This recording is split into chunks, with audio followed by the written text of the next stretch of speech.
A powerful eruption took place in 1966 near the city of Donetsk, Ukraine. An estimated 33,000 cubic meters of molten lava buried an entire village along with its unsuspecting inhabitants alive. But the eruption was not from a volcano. And just a very short quote from a professor, head of a national level university of geology. He said, "A volcano eruption, in the most direct sense of the word. The scene around reminded me of the last days of Pompeii."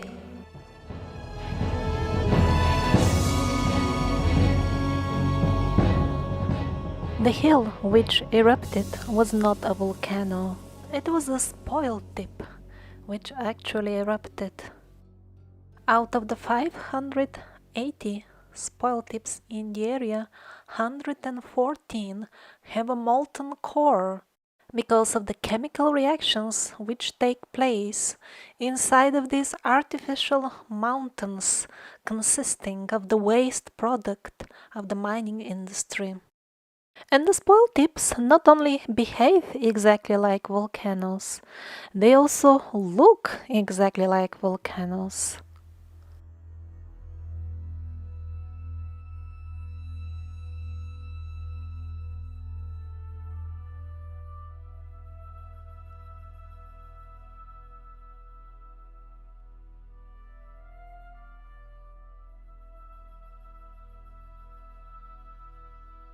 So in this documentary, I'm gonna propose to you a new angle, a new perspective from which to see various features of the landscape on Earth, which we automatically call natural, but in reality they may not be completely natural. At least in the sense that most people use the word natural in, meaning without conscious intelligent design or purpose. And just one small side note about the eruption in Donetsk that I just mentioned. Although it took place some half a century ago, it actually appeared in the news and in the newspapers very, very recently, when it was declassified as a secret information. Probably it was made secret to start with, just because they didn't want the people in the region and in general to know how dangerous actually the spoil tips can be. So amongst the various classifications of the volcanoes, we have a type called cinder cone volcano. Many of the cinder cones are actually big, regularly shaped piles of slag. Yes, that very same slag, like the waste material of the mining industry. So how do we know that all cinder cones are real cinder cones? Maybe some of them are actually spoil tips left from the previous advanced civilizations.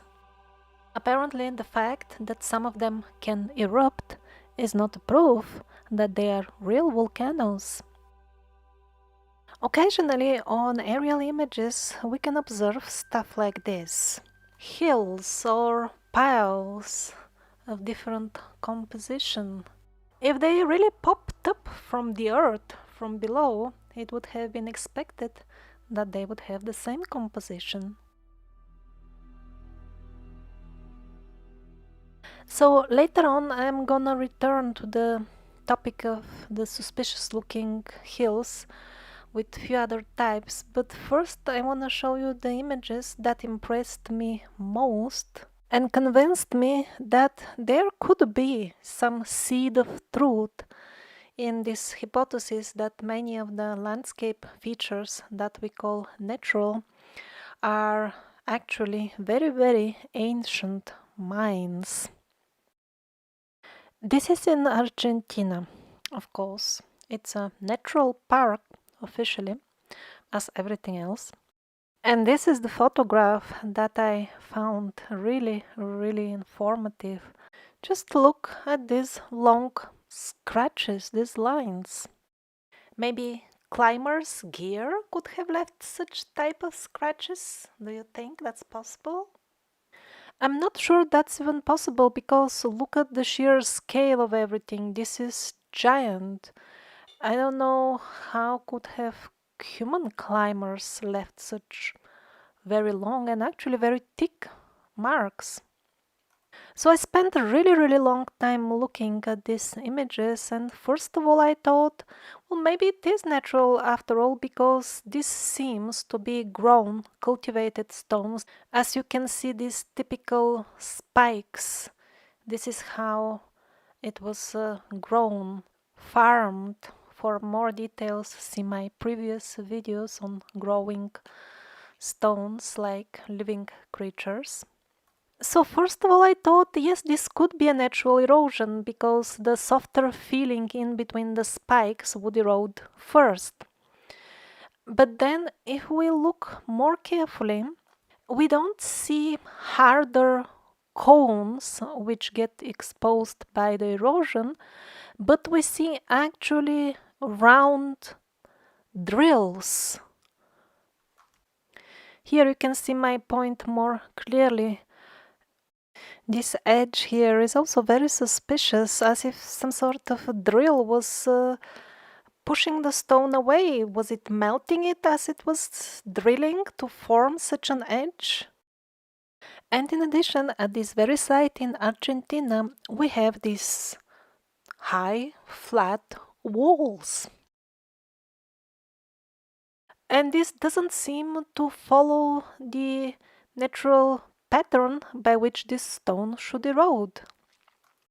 This is how the stone naturally erodes. It exposes the spikes. So the overall impression here is that this was an artificially cut wall at some point. And we have the same situation with modern mining. The wall is cut and below it there is a perfectly flat surface for the machinery to move on. So this national natural park may turn out to be a very, very interesting place. If somebody from Argentina is watching, maybe they can go and scout how is it and maybe send better images. This is at a different location and again shows the natural erosion pattern. The softer stuff between the stems of the mushrooms falls apart first, while the stems of the stone mushrooms remain stronger. And then the other image which really caught my attention was this one. I believe it's in America. So we have a perfectly flat wall which has eroded. Yeah, those holes on the sides, that's typical erosion by the elements. But how did this wall end up so smooth? And it doesn't seem to be just a small patch of it. Both sides of the alleged canyon are precisely cut like this. Yes, this looks like natural erosion. But about this, I'm really not sure. It's like polished, and at places it's even darker, reaching even black. Like Petra, by the way. Again, we have a wall of darker color, which seems to be cut before the fancy carvings. Again at Petra, cutting very high walls.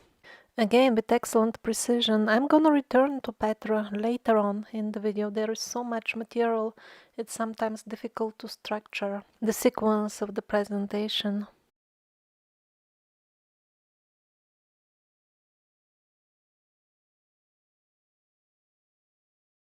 So we're back at the American Canyon. I'm sure that the penguins already have a very entertaining story to tell us. how a river was cutting this canyon for millions of years, and it will sound very scientific because they will know all the millions of years with great precision, and with great authority will link it to other events which are equally imaginative. But the point is, rivers don't cut such precise walls, just perfectly vertical. And particularly suspicious I find those rivers which go across mountains, mountain ranges. How could they have cut through the mountain range? That would be a barrier for them to start with. I mean, how would they climb up there initially to start with their million years long erosion idea? But on the other hand, if a river finds a canyon which is already cut as a part of mining, yes, the river will be very happy to flow through it. And now these are images of actual quarries of our civilization. Decide for yourself if the American Canyon that I just showed you is more similar to these images or more similar to riverbanks.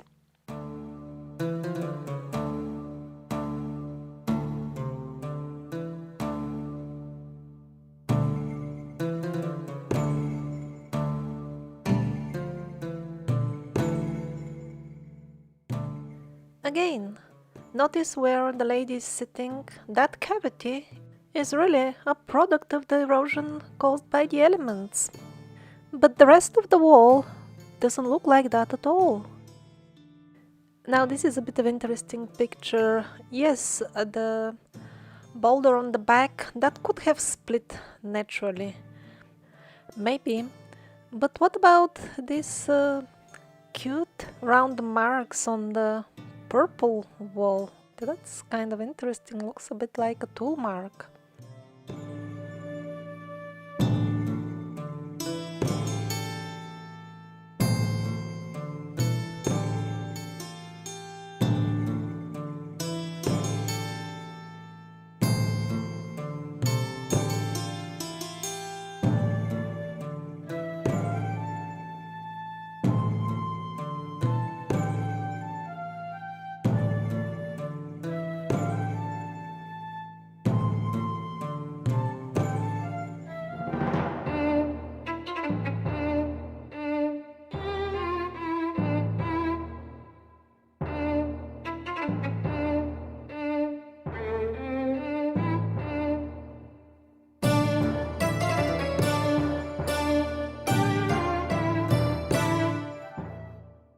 Now, what happens very often during the so-called open cast mining, you put a monster in the middle and it tears up the earth around in a circle, pretty much like an amphitheater.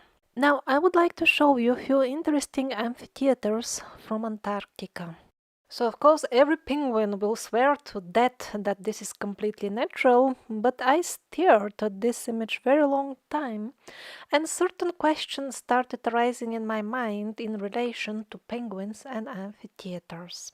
Now let's have a close look at this couple of amphitheaters here. So officially the winds were blowing, drops of water were falling, and the ostriches were singing as well, and all this accompanied by temperature fluctuations, and so appeared an amphitheater in the solid rock. If it was only one and it was so regularly shaped, I could imagine it. But with so many of them and all of them so regular, I have difficulty imagining it. But let's assume it's true. But then I'm asking myself, why is this edge so sharp?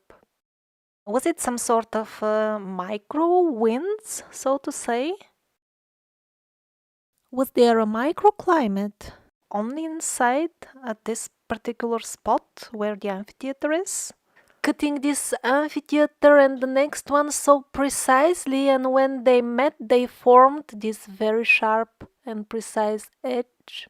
Is it even possible to have so tiny microclimates?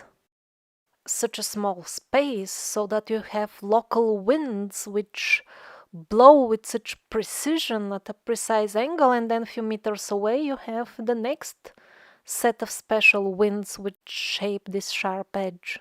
No, it's not the winds, nor is the specific angle at which the sunlight falls on the rocks, because all the amphitheaters around, I see them having such precise edges at different angles. I don't know, snowfall, that also seems to be pretty much the same in the area, that wouldn't form such sharp edges. The point I'm making is that the force or the thing which formed this amphitheaters really seemed to have been in the center and working with precision. If you can think of any force of the elements that could do that, please let me know on the forum, because I could not imagine any scenario in which the so-called natural elements could produce such an effect. Whatever alleged erosion would have caused the amphitheaters themselves, at least should have smoothened that sharp edge. And two more images of the same region. Again, we have a clever river that cut vertical walls and then made a completely flat bed. And yet another image at which I really looked a long time. Now the author of the blog where I found it commented on it. Look, here we have even the tracks of the vehicles which were servicing the mine. I thought, wow, that's a bit brave to say. But if we look carefully, it may turn out to be true after all. First of all, if you notice, they kind of go down and then a little bit up in this area, maybe. Another point is that they start from the foot of the rock wall. They don't come from the right side where it seems the valley continues, and that would be the natural direction to follow if these were lines left by the flowing water from the melting ice. In addition, here they seem to really cross each other, which shouldn't have been the case if these lines were left by water flow. So I agree that it is possible, maybe these are vehicle tracks indeed, but not necessarily connected to mining, possibly connected to mining, but on the other hand, it seems that there is a lot going on in Antarctica, we don't know even what, so maybe vehicles are going to that slope for some other reason. Our modern vehicles, I mean.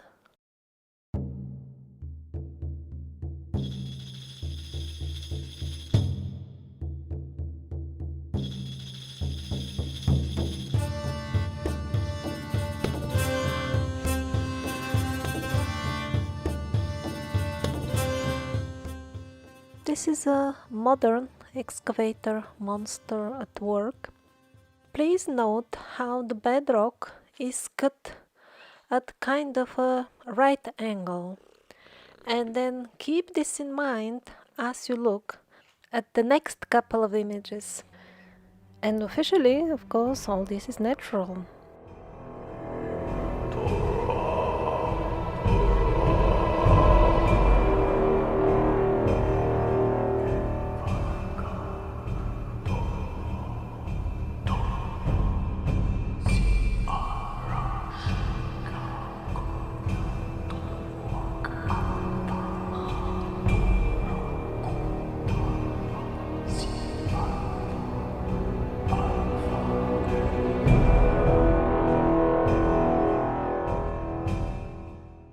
So, looking at these modern mines, all they need is time and erosion, and they can obtain the prestigious status of wonders of nature and become glamorously famous as their brothers in America.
So this future canyon is already working on its goal to become a famous natural wonder.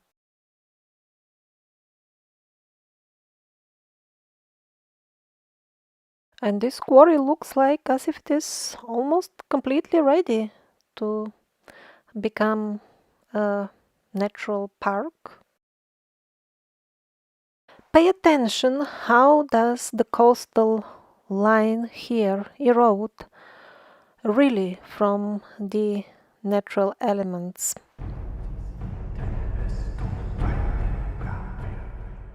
And now look at the other parts of this very same coastal line, where we have the smooth, precisely cut edges.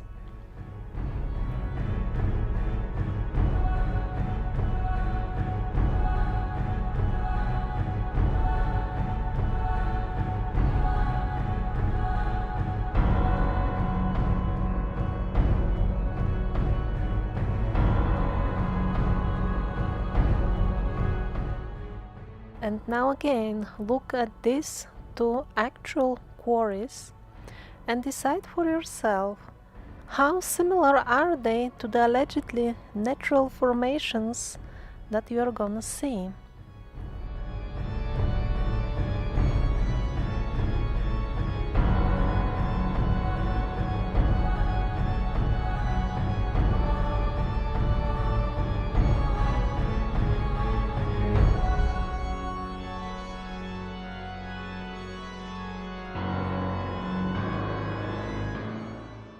Now let's have a look at the various manners by which the mining industry disposes of its waste, and then we are gonna switch to the topics of the European pyramids and Petra.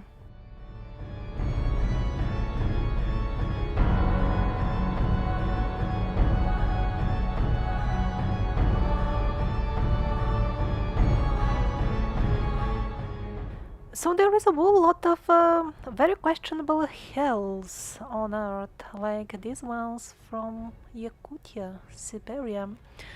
They are hundreds of kilometers away from any road or any mining industry that we know of. They can have very regular shapes, and their composition is of exactly that of the spoil tips, slag, that type of material. And they can be quite impressive in size, just compare with the conifers around them. So sometimes the mining waste is piled up as a volcano, but sometimes it is disposed of in the form of long lines.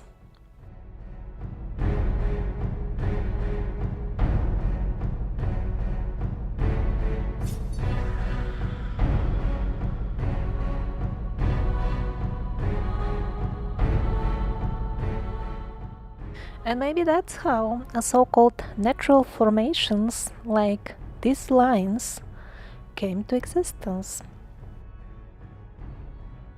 Of course, that's not the only possible explanation for this particular case. It could be also some sort of irrigation system, like we have something like this in Africa. Every case should be looked at separately.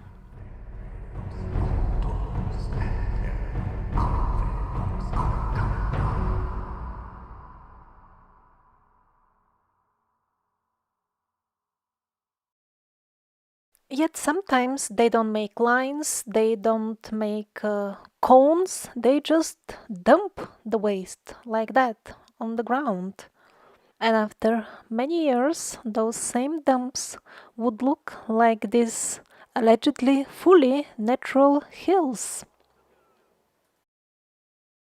And then those allegedly natural hills would look like this from close, as if they're made of earth, but nothing grows on it.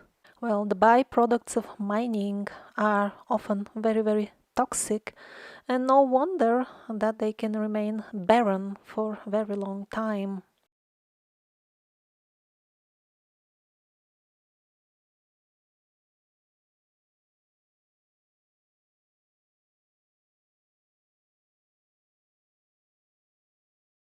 Yet another way of disposing of the waste material is to stack it in the form of flat hills. And if eventually some sort of vegetation manages to grow on them, this is what we have: a natural mountain, so-called natural mountain. There are so many table mountains on Earth, and many of them are suspiciously of a very precise shape.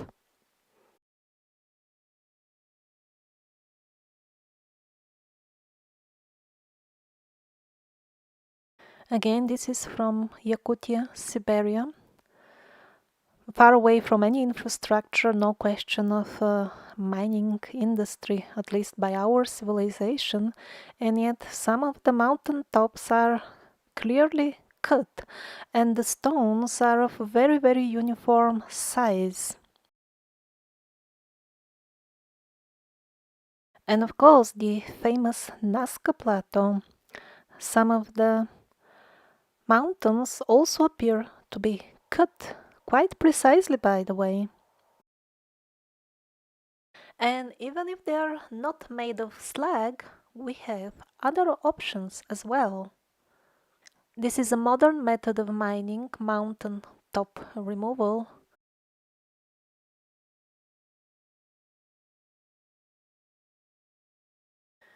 Of course, I don't mean that the mountain tops of Nazca were removed exactly for mining.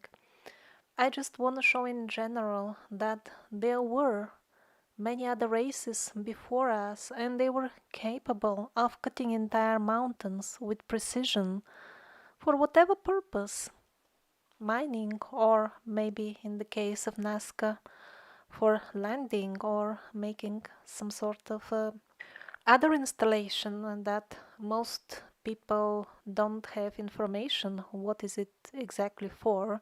Yet many others seem to know very well, because in China and in US we see modern installations plugged in to this type of earthworks. So it seems we, the ordinary folks, are being used as a maintenance crew, but the party which organizes all that on top level doesn't see a need to inform us what is the full project all about.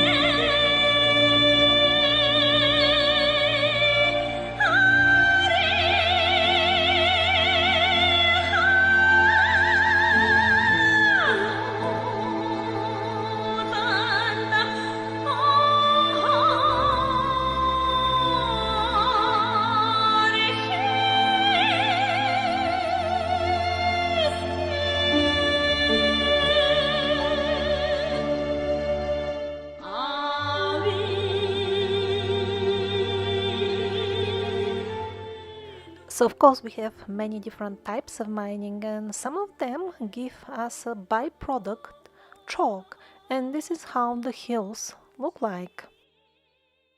The hills of the byproducts of this industry. And then we have the so-called karst hills, which are classified as natural. This is what we get in the search results when we search for those hills. Well, what's the difference between them? The only difference is that the first group look somewhat newer and that we know of their origin. And about the second group, they look usually a bit somewhat eroded, and that makes it easier for us to close our eyes and feel comfortable with the fact that we don't know even who was mining the earth before us. Here somebody was complaining how they changed the statuses of the hills from natural to non-natural, because if it is natural it will be protected, but when they want to use it for something then they put another label. But basically they're all the same thing, a heap of chalk that has been piled up.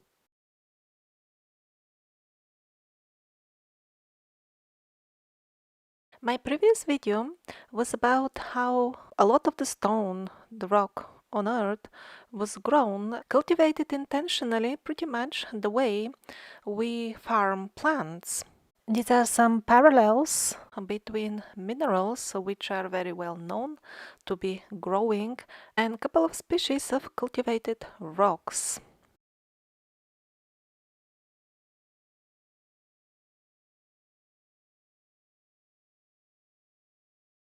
Here is a micrograph or magnified image of the surface of a leaf of a plant.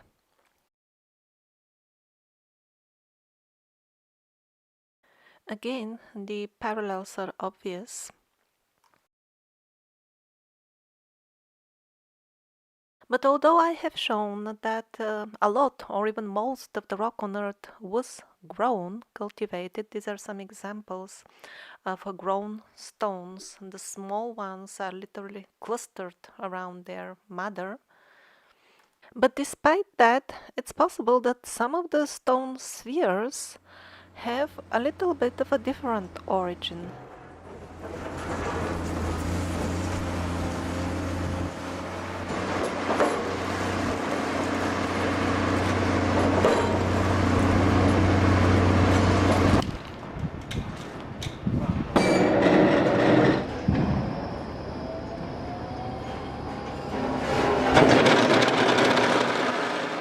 And here our concretion is ready. After it ages enough, after it matures, it will be fit to be declared as wonder of nature, and the tourists will take pictures of it in a nature reserve of the future.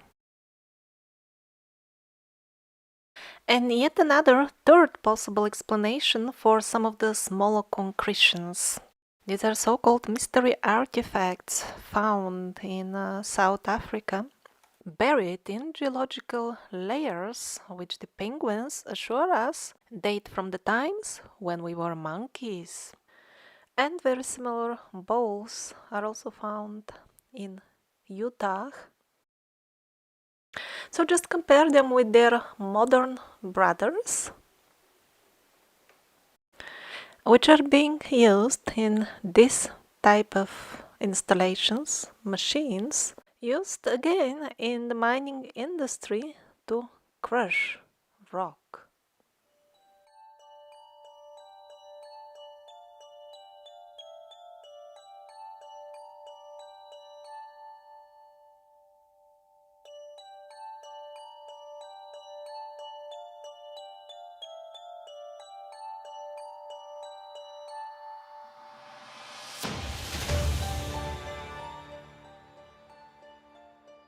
And now on the subject of caves, look at this allegedly natural cave, and now look at this mine.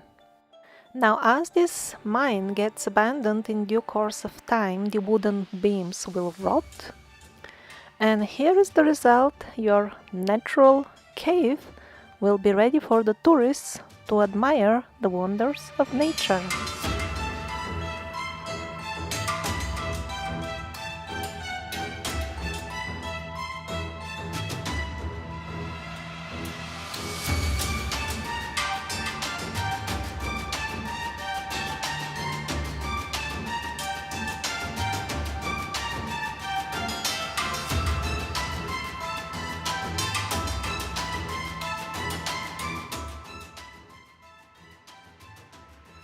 And it's not just the entrance, the inside passages of many allegedly fully natural caves, when examined carefully, turn out to have elements which cannot be natural. In other words, a lot of what we call caves are nothing else but abandoned ancient mines.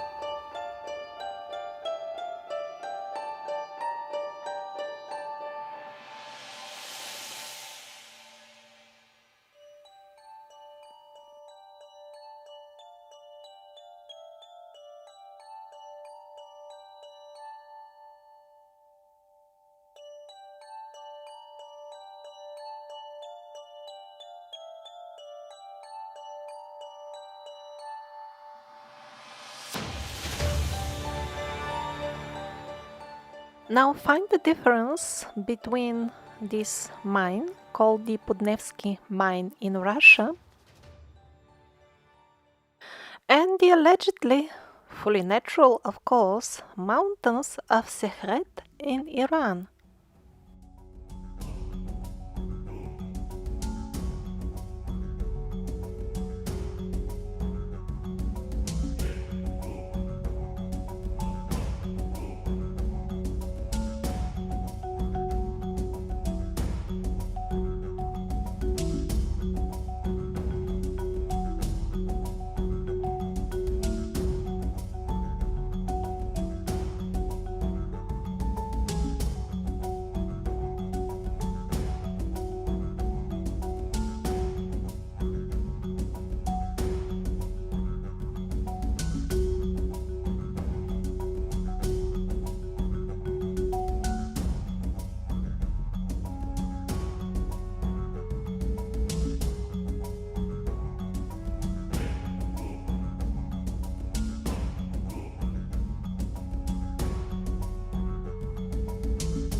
This is yet another way to approach the problem with waste disposal in the mining industry, and as a result, entire solid hills are formed.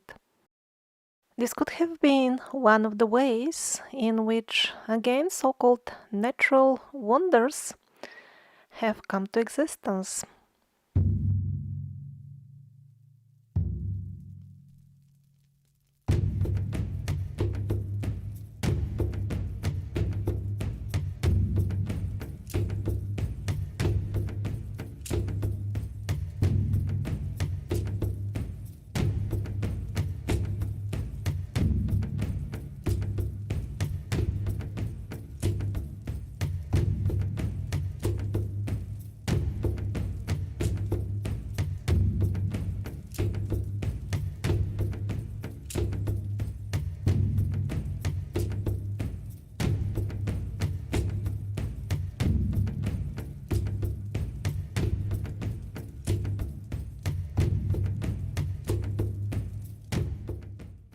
The liquid waste material from mining is collected in tailing ponds.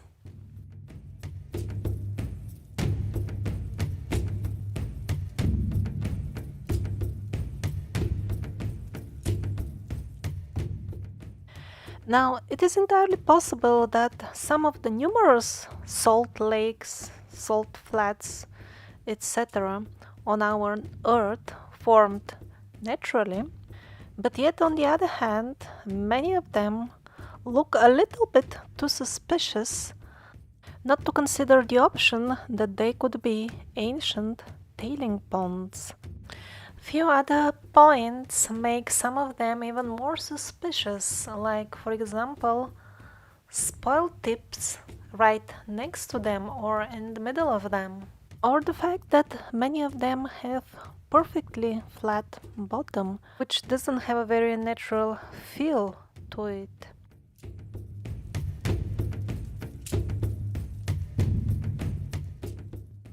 The tailing ponds tend to be shallow, even the modern ones, and tend to have very flat bottoms, just because they were parts of mine themselves. When the given mine got exhausted, they turned it into a tailing pond and started mining the areas around.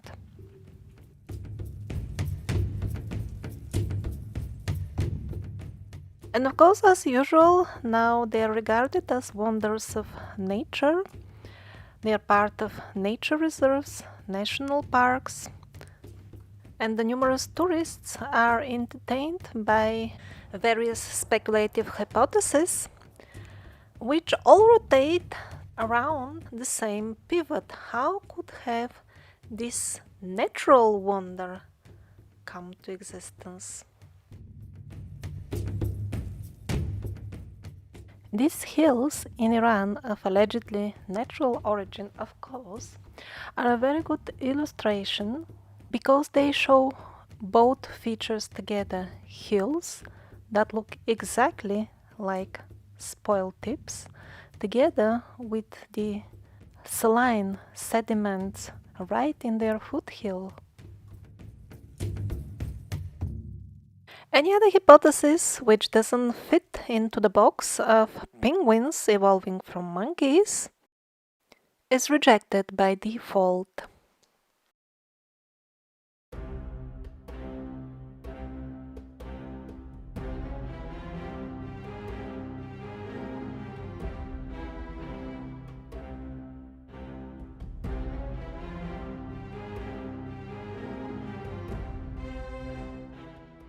This is also a type of waste disposal of the mining industry. Now imagine you fill up this substance in some sort of rectangular shape or container. Won't you get this result?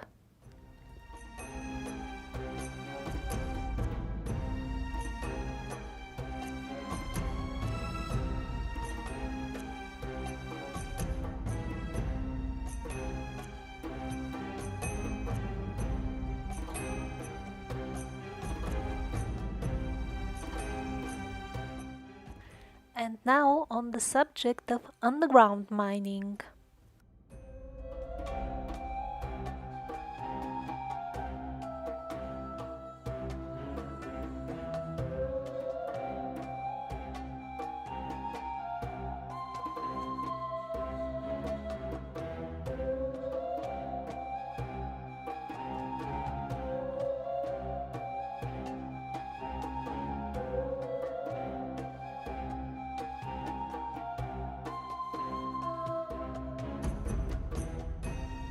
So is it possible some of the mysterious sinkholes, the number of which seems to be increasing exponentially lately, are actually the remains of very ancient mining or mining by other races? The official explanation is often very unconvincing. The hole that you see on the diagram has a proper funnel shape, which is the most natural thing to expect from a natural hole. In reality, we see something very, very different. Many of the sinkholes have remarkably smooth edges and form a perfect cylinder instead of having a shaggy-looking funnel shape. Moreover, the sinkholes are just the tip of the iceberg.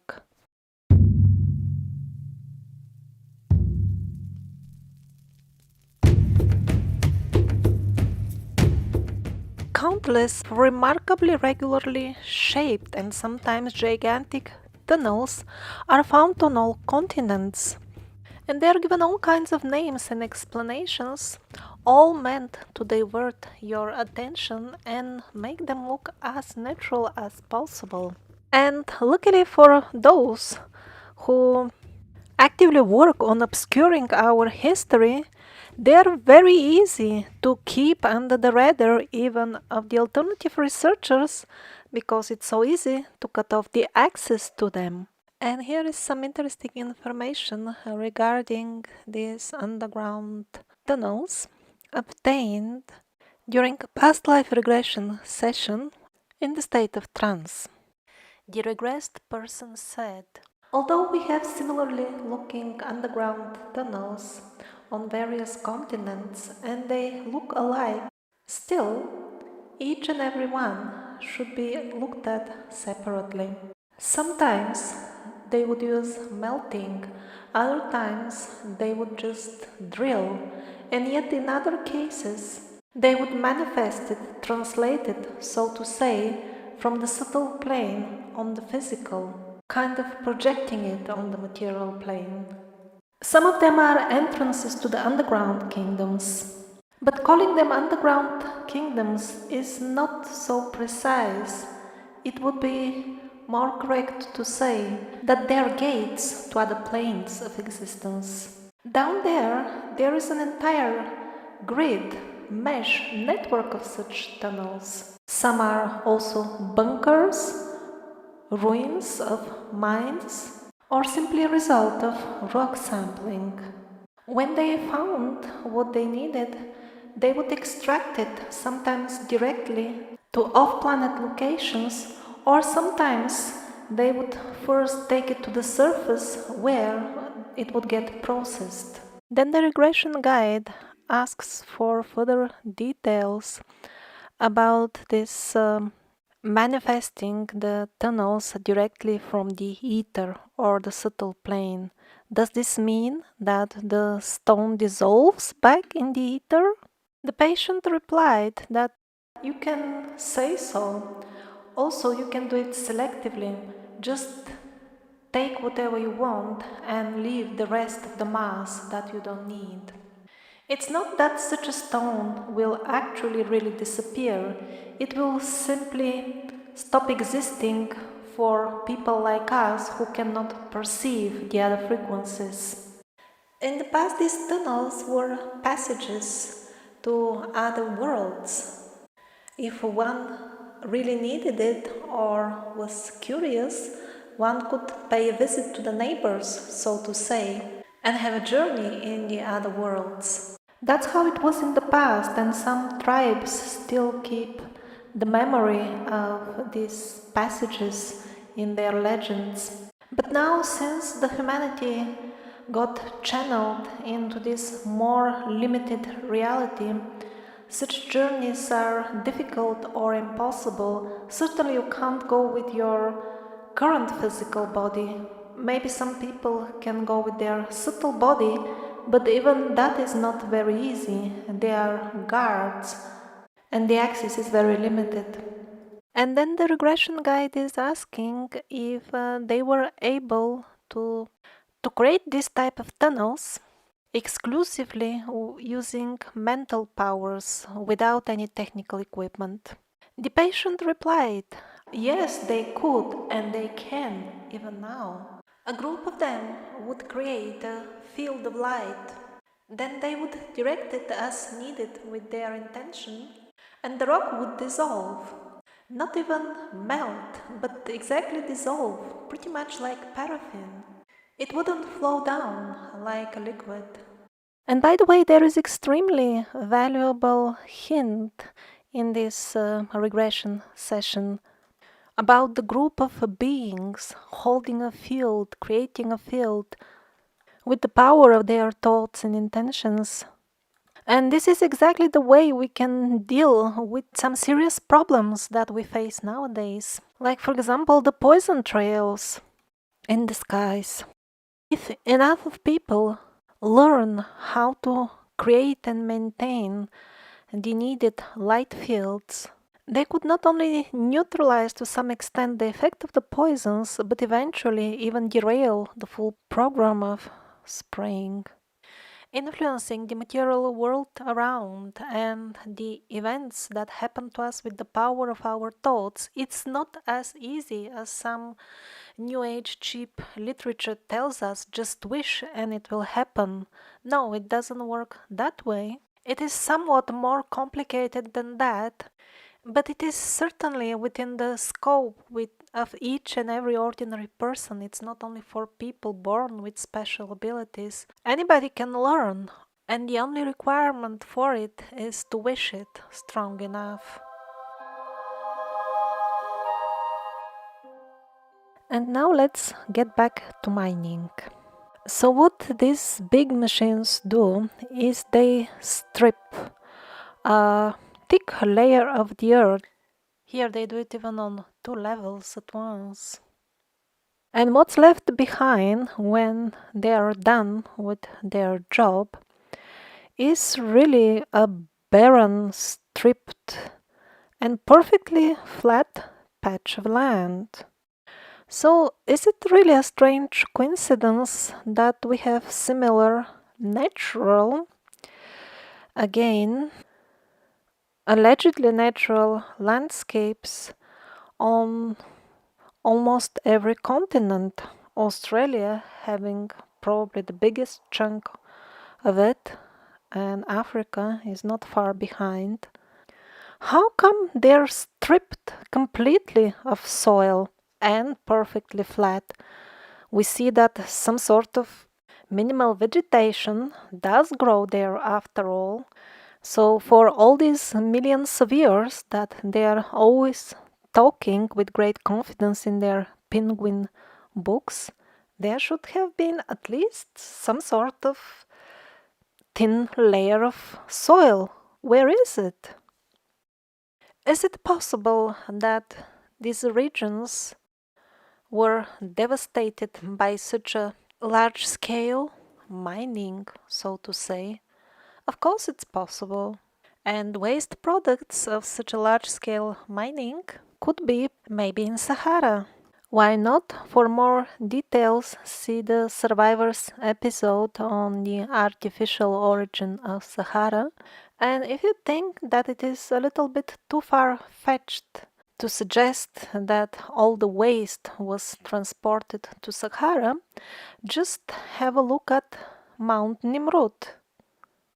Not only this pile consists of some sort of pebbles that really look like an industrial waste, but also this pile happened to land at a very strategic place, covering a historic site in front of which there are very, very interesting statues, which suggest that the site itself might also be extremely interesting.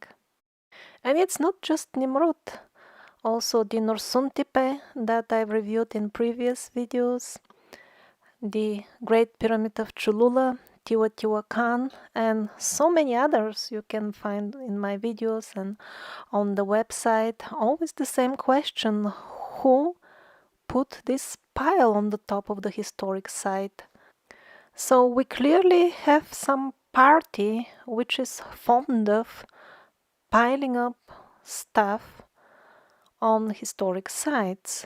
So it is not so far-fetched to suggest that this party as well buried on the sand what we call the ancient Egyptian civilization. In reality, it may not be really ancient. More information on this point again in the Survivors episodes on Egypt.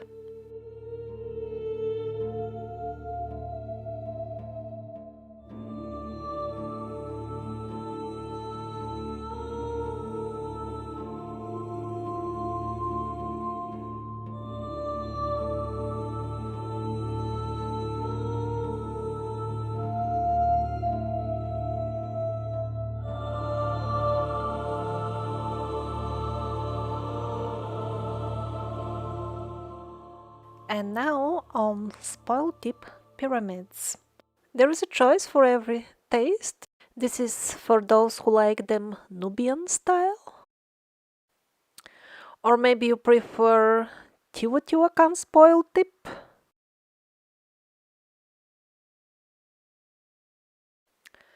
Well, no wonder then that we have so many pyramidal shaped hills in southern Europe. Here is a full row of them. Is it possible that they're spoil tips? Of course, anything is possible. But from whatever very scarce information we have so far, based mostly on the Bosnian pyramid and very little about the Lapertus and the pyramidal shaped hill that I spotted just by chance as I was traveling in Spain. So my overall impression is that they are not spoil tips, and some of them were created, built in a way, while many others just look like pyramids from certain angle and are not proper pyramids, which was the case with the one I saw in Spain.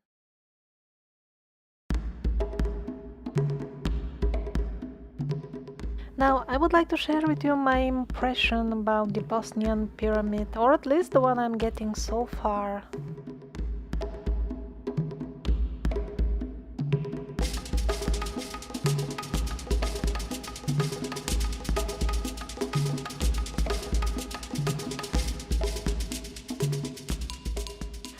So, up until very recently, I found it very hard to make any sense of this site, the Bosnian pyramid, because on the aerial images you see a couple of very regular pyramids, but on the ground it's quite contradictory. For example, this is shown as being cement, and probably it is. But I've been hiking in Europe in many countries, and I can assure you that in the wilderness you see this type of, I don't know what is it, cement or stone or whatever it is, really a lot. And the first time I saw it in the forest, I also thought it is that I've discovered a ruin.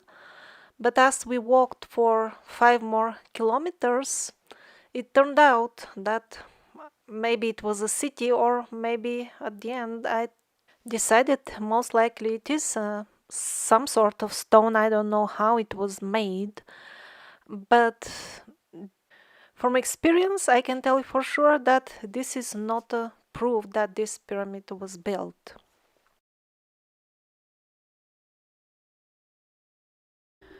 Here is a mysterious wall in America, by the way. It appears to be made of this same type of beton, cement.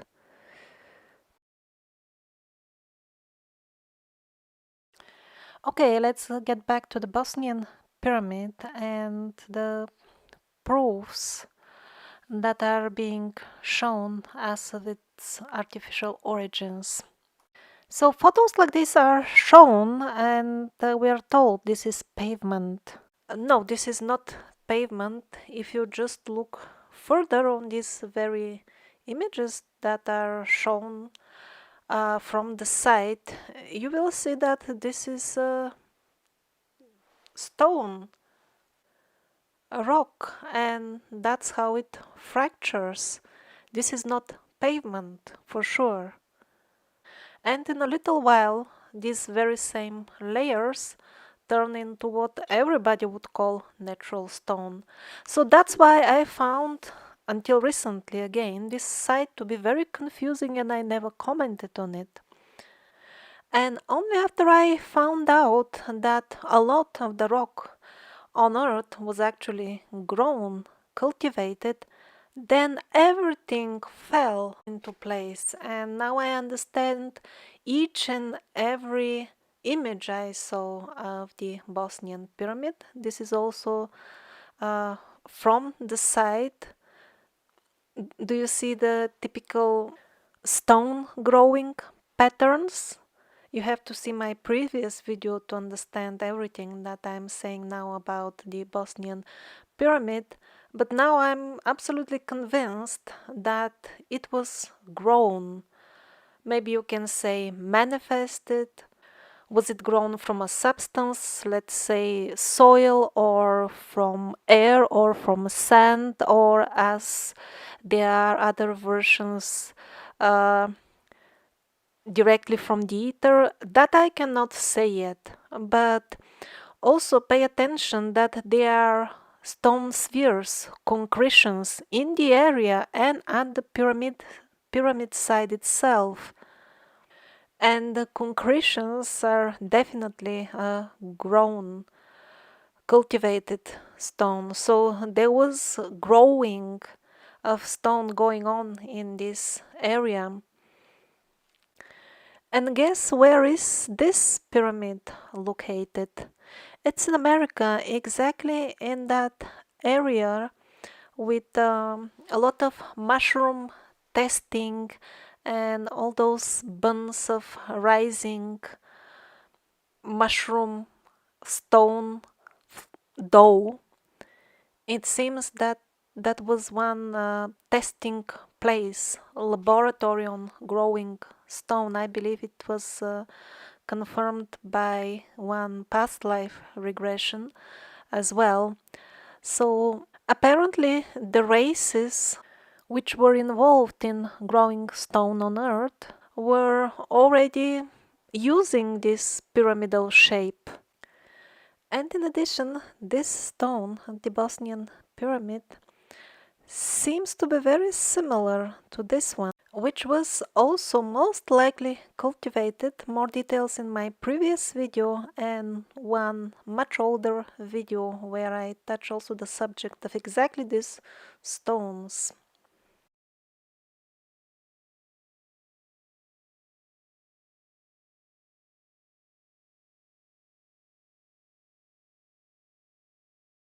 These artifacts were also found in the vicinity of the Bosnian pyramid and appear to be cast of some sort of stone, because two different types of stone mixture was used. Or actually anything that appears to be cast could have been also grown. Now this is also supposed to be a thick layer of cement from the Bosnian pyramid. This really looks like cement and only like cement. Was it also grown or it was cast, built in a way that is closer to our understanding? I don't know, but as a conclusion, my impression till now is that the Bosnian pyramid is made of cultivated stone, mostly or entirely.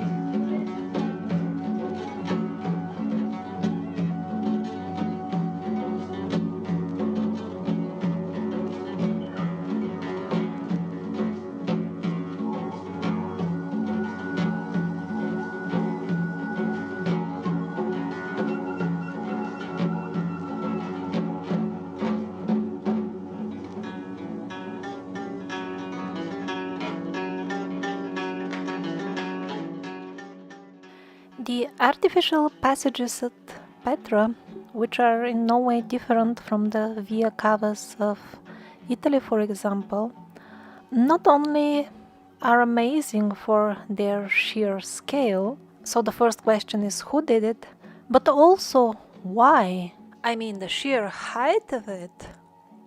Well, I think we're still far away from tackling who or why about Petra. But still, I want to show you a few new interesting things that I noticed about Petra. Now, let's have a close look at the stone, which looks like as if it is molten. Let's see if it only really looks like or that's what it is exactly. Now, first of all, pay attention here. Do you notice the cavity, the hollow space? And in front of it, there is a relatively thin stone of molten-like layer. Now, the penguin explanation of this is that the rain was raining and raining, and it eroded the hollow space inside, but left the outer layer. Isn't it amazing? There is barely any rain in Petra, which falls vertically down from the sky. But at these cavities, they have even rain, and apparently abundance of it, which rains horizontally to make those cavities. Now look here at the original layers of the stone.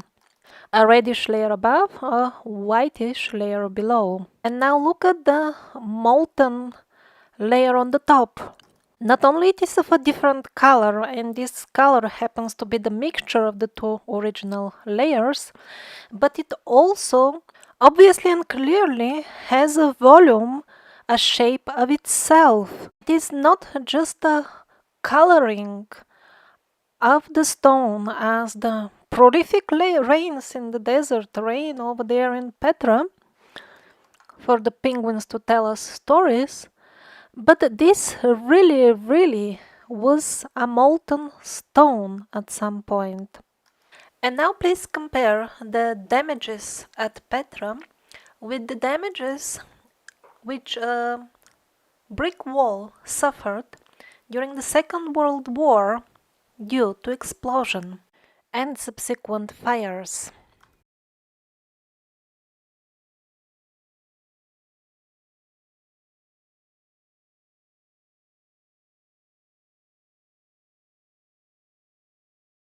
Now please compare the damages at Petra with these formations which are found in caves where rivers of molten lava were flowing. Eventually the lava would solidify, and this is how it looks like when it does. And if you still have any doubts as of the origin of the damages on Petra, just look at this. Now look at the layers showing the original structure of the stone. Reddish, whitish, orange. Now look at the coloration of the brown and white river of stone, which started flowing when it was melted. This is an absolutely mind-blowing photograph. Really, a river of stone caught in petrification as it was flowing. Now let's make some general conclusions about Petra based on what I previously knew. It's all in this video, and the things I recently found out, which includes also the farming, the cultivation of rocks. First of all, the bedrock of which the area consists might have been cultivated, grown, or at least the clearly orbicular patterns on the rock give such an impression. But on the other hand, we can't be sure because the destruction waves of the weapon or whatever tool or technique or approach was used to destroy Petra also tends to leave similar patterns on the stone surface that it damages. Again, remember that the brown and white river of molten stone here has the very same kind of orbicular patterns. It is also possible that initially Petra was a fully underground city, and these tunnels with the burned smooth walls, they could be just an aftermath of the destruction. Like if somebody was trying to destroy an underground city from above and was directing some sort of weapon, it kind of made passages, and that's why we see, you can see that in the video which I referred to before, that there are a lot of remains of premises, rooms on the sides of such destroyed walls, and the passages are quite narrow. That means those rooms were situated exactly where there are passages now. And the destruction must have been carried on a really grand scale. Do you notice the poor remains of some sort of staircase here? So there remains a staircase here not because the people were crazy enough to build parts of a staircase in the middle of the road or in the middle of the desert, but because the entire structure to which the staircase were leading is now evaporated, missing, destroyed, molten down, disappeared. Here around, its spare parts are rolling in the dust. And of course, structures like the so-called treasury belong to a much more recent era. And this is not Petra anymore. This is the place of the goblins, which we visited in the previous video. I actually think that the goblins must have settled over there when they found the vacant ruins of the stone growing laboratory, which might have been destroyed by the same weapon. Or maybe it wasn't even a weapon. Maybe this stone, because it is grown as mushrooms, maybe it reacts with time with some sort of natural element and produces this type of effect. Don't forget that this might have been a laboratory for testing species of growing stone. So maybe this one was not very strong, or maybe it tends to react to certain conditions in this way, or maybe it was too young, still soft when this happened, or maybe this happens to it when it's too old, God knows.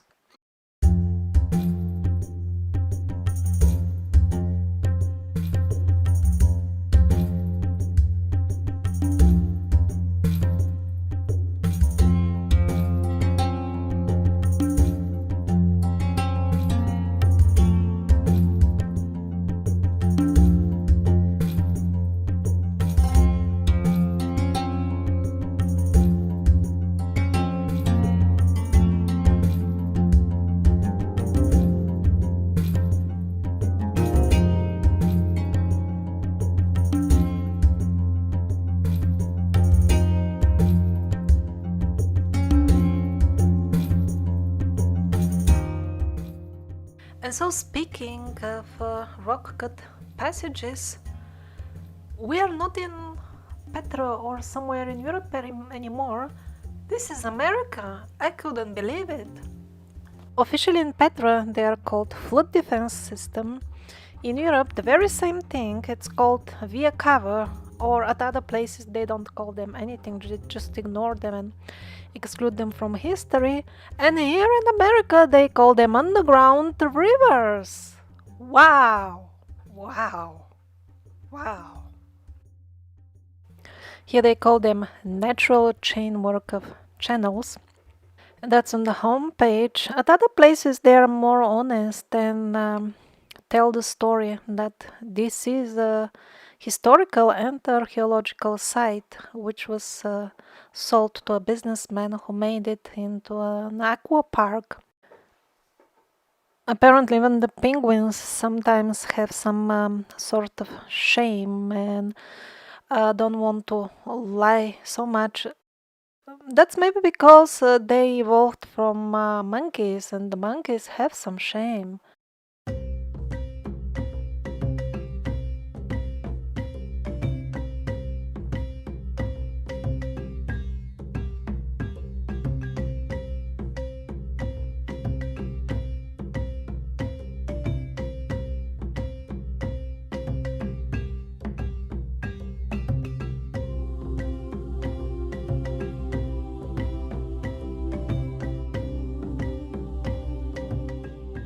So, most probably various races have been mining on Earth, but that is far behind the horizon for the scope of the understanding of the modern man, who is not even clear and doesn't even care who is he himself. what to speak about inquiring into who are those others. But as far as mining and then smelting the ore within the historic time frame of what we call known history, that is the history that we think we know all about. Talking about that specific time frame, we were taught by those others how to smelt the ore and extract valuable elements from it. The proof that we have been exactly taught how to do it and we didn't discover it by ourselves, you can find in these two videos. Some people also believe that some of the product of the mining was exported off planet. Anything is possible, of course. I haven't seen such information coming from any reliable source, but it could be going on even now. Just by looking at the price tags of various substances, it appears certainly to be unrelated to the financial reward that the miners receive for their hard work. And combine all this with the fact that we have no clue what is going on in space. While the sheeple are being entertained with fake computer-generated images about the so-called space missions, what is actually going on over there, we have no clue. They could be transporting stuff.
This is a video of an alleged volcano allegedly erupting, caught on video.